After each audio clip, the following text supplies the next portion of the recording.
Hello students, चलिए आज हम पाठ योजना बनाते हैं।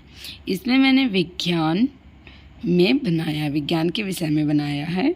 विषय मेरा विज्ञान, उपविषय रसायन विज्ञान, प्रकरण मेरी पदार्थ की अवस्थाएं। ओके। समान उद्देश्य, विशिष्ट उद्देश्य और शिक्षण सहायक सामग्री और पूर्व ज्ञान। ये मैं नहीं पढ़ती, आप इसको पॉज कर लीजिएगा और लिख लीजिएगा। ओके। यहाँ मैं पूर्व ज्ञान लिखना भूल गई, तो आप यहाँ पूर्व ज्ञान लिख लीजिएगा। ओके। चलिए, लाइए मैं इसको थोड़ा क्लोज से दिखा दूँ ताकि आप इसको लिख लेंगे अच्छे से। ओके। इसमें हम 6 हेडिंग्स डालते हैं। शिक्षण बिंदु, व्यवहारगत परिवर्तन, छात्राध्यापिका कथन, छात्र क्रियाएं, शिक्षण विधियाँ, जिसमें जो भी शिक्षण विधि यूज होती है, असम पटकार। ओके। चलिए, इसमें सबसे पहले हम बच्चों से प्रस्तावना प्रश्न करते हैं। जब हम वहाँ पढ़ाने जाते हैं तो हम बच्चों से प्रस्तावना प्रश्न करते हैं। जैसे कि मेरा प्रश्न है, बच्चों आपके पास कौन कौन सी वस्तुएं? तो बच्चे हमें रिप्लाई देंगे, आंसर देंगे, कुर्सी, मेज, पत्थर, बोर्ड, डस्टर, चौक। ठीक। फिर हम उनसे दूसरा क्वेश्चन मतलब कि पूछेंगे, कुर्सी, मेज, चौक आदि क्या कहलाते हैं? तो बच्चे बोलेंगे ये पदार्थ कहलाते हैं। तो हम उनसे तीसरा क्वेश्चन पूछेंगे, पदार्थ किसे कहते हैं? तो बच्चे बोलेंगे कोई भी वस्तु जो स्थान घेरती है और जिसका द्रव्यमान होता है पदार्थ कहलाती है। तो हम बच्चों से पूछेंगे पदार्थ की कितनी अवस्थाएं होती हैं? तो बच्चे बोलेंगे पदार्थ की 3 अवस्थाएं होती हैं, ठोस, द्रव, गैस। तो हम कहेंगे बच्चों से पदार्थ की अवस्थाओं को समझाइए। अब बच्चों को इतना तो मालूम नहीं होगा तो वो मौन हो जाएंगे। ओके। तो अब हम उनसे क्या पूछेंगे? पदार्थ की अवस्थाओं के बारे में। तो अब हमारा शिक्षण बिंदु हमें प्राप्त होगा। ओके। तो पदार्थ तथा पदार्थ की अवस्थाएं। तो हम इसमें विकासात्मक प्रश्न पूछेंगे, डायरेक्ट नहीं पूछेंगे, हम बच्चों से विकासात्मक प्रश्न पूछेंगे। और इसमें विकासात्मक प्रश्न में आएगा पहला प्रश्न, बोर्ड की ओर इशारा करते हुए ये क्या है? तो बच्चे बोलेंगे यह बोर्ड है। इसका आकार कैसा है? बोलेंगे निश्चित है। यह पदार्थ की कौन सी अवस्था है? बच्चे शांत हो जाएंगे। तो फिर छात्राध्यापिका का कथन स्टार्ट होगा और ये छात्राध्यापिका कथन में ये ठोस अवस्था। तो पदार्थ की वह अवस्था जिसमें आकार एवं आयतन दोनों निश्चित हो ठोस अवस्था कहलाती है, जैसे लकड़ी, लोहा, पत्थर आदि। और प्रकृति बताएंगे, ठोस पदार्थ का संपीड़न कम होता है और विस्तरण होता ही नहीं है, बिल्कुल भी नहीं होता, नगण्य होता है। ठोस के कण बारीक व नज़दीक होते हैं, ठोस के कण स्वतंत्र नहीं होते हैं।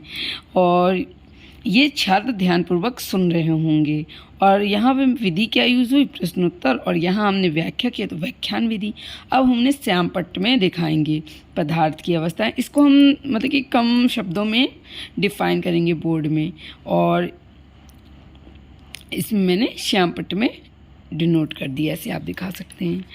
फिर इसके बाद हम बच्चों से द्रव अवस्था के बारे में पूछेंगे। ओके। तो इसमें फिर हम विकासात्मक प्रश्न पूछेंगे, पानी की बोतल दिखाते हुए यह कौन पदार्थ की कौन सी अवस्था है? तो बच्चे बोलेंगे द्रव अवस्था है। उनको बॉटल में दिख रहा होगा ना कि उसमें जल है, पानी है, तो वो बोल देंगे सिंपली ये द्रव अवस्था है। और पानी पदार्थ की कौन सी अवस्था है? तो बोलेंगे द्रव अवस्था है। द्रव अवस्था में से आप क्या समझते हैं? तो बच्चे इसका आंसर नहीं दे पाएंगे, शांत हो जाएंगे। तो फिर हम अध्यापिका कथन करेंगे और हम द्रव अवस्था के बारे में डिटेल से बताएंगे। पदार्थ की वह अवस्था जिसका आकार अनिश्चित हो। ओके, सॉरी, आकार अनिश्चित हो पर आयतन निश्चित होता है, द्रव कहलाता है। तो जैसे पानी, दूध, तेल, अल्कोहल आदि।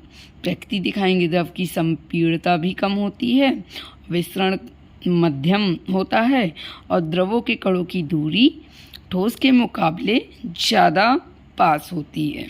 ठीक। द्रव के कण स्वतंत्र होते हैं किंतु पूरी तरह से नहीं। ओके। छात्र ध्यानपूर्वक सुन रहे होंगे। व्याख्या विधि है कहलाएगी।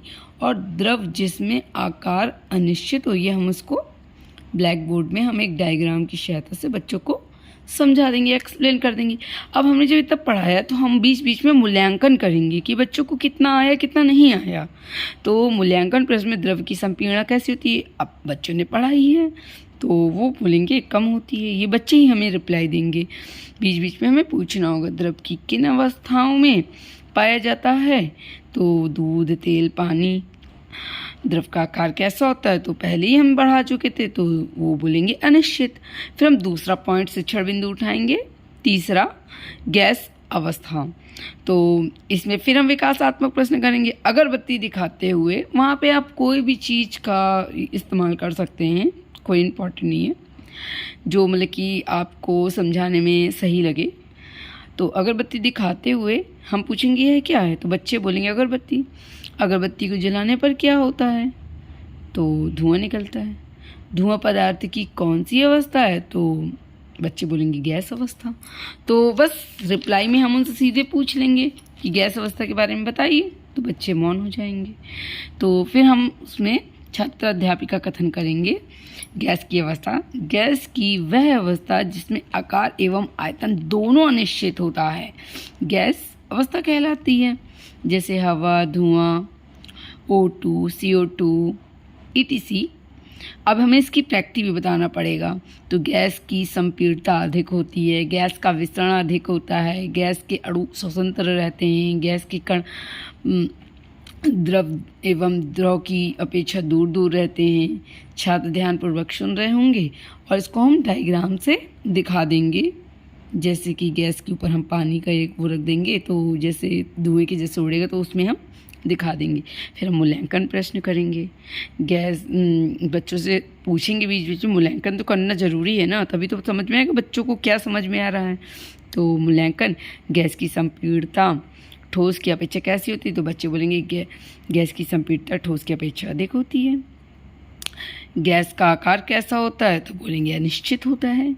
गैस अवस्था का विसरण द्रव एवं ठोस की अवस्था की तुलना में कितना होता है, तो बोलेंगे अधिक होता है। ये बच्चे ही हमें आंसर देंगे। ओके नाउ फिर इसके बाद हम लास्ट में जब हमारे मैक्सिमम 3.4 पॉइंट हमें लिखने होते हैं, इसके बाद हम पीछे कक्ष निरीक्षण कार्य लिखेंगे। छात्राध्यापिका छात्रों से श्यामपट्ट पर अंकित मुख्य बिंदुओं को अपनी उत्तर पुस्तिका में नोट करने को कहेंगी एवं घूम घूम कर कक्ष निरीक्षण का कार्य करेंगी। पुनरावृत्ति प्रश्न, तो अब हमें छात्राध्यापिका क्रिया होगी एक तरफ छात्र क्रिया है। हमने जितना भी पढ़ाया हम उसके पुनरावृत्ति प्रश्न पूछेंगे, रिपीटेड क्वेश्चंस हम उनसे पूछेंगे। पदार्थ की कितनी अवस्थाएं होती हैं, बच्चों का रिप्लाई आएगा पदार्थ की 3 अवस्थाएं होती हैं।